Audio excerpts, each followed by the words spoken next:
விஷ்ணு விஷால், ஷர்தா, செல்வராகவன் இவங்கெல்லாம் சேர்ந்து நடித்த படம் தான் அரியன். பொதுவாக சீரியல் கில்லர் மூவினாலே சீரியல் கில்லரை லாஸ்ட்டாக தான் காமிப்பாங்க. ஏன்னா அப்போ தான் ஆடியன்ஸ்க்கான கியூரியாசிட்டி ரொம்பவே அதிகமாக இருக்கும். ஆனால் இந்த படத்தில் யார் சீரியல் கில்லருங்கிறத ஃபஸ்ட்டே காமிச்சிடுறாங்க. அதான் சீரியல் கில்லரை ஃபஸ்ட்டே காமிச்சிட்டாங்களே, இதுக்கப்புறம் இதில் என்ன கியூரியாசிட்டி இருக்க போகுதுன்னு கேட்டால் அங்கே தான் டேரக்டர் ஒரு ட்விஸ்ட் வச்சிருக்காங்க.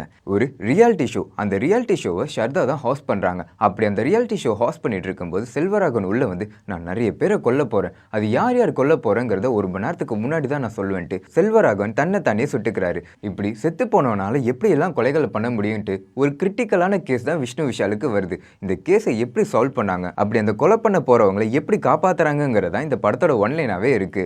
இந்த படத்துக்கான பெரிய ப்ளஸ் பாயிண்ட் டேரக்டரோட ஸ்க்ரீன் பிளே தான் சொல்லணும். ஏன்னா சீரியல் கில்லரை ஃபர்ஸ்டே வந்துட்டு கியூரியாசிட்டி இல்லாமல் இருக்கிற இடத்துல ஃபர்ஸ்ட்ல இருந்து எண்ட் ஆஃப் த சீன் வரையும் ஆடியன்ஸ் நம்மள ஹார்ட் ஆஃப் த சீட்டில் உட்கார்ற மாதிரி தான் இந்த படத்தை பில்ட் பண்ணியிருக்காரு.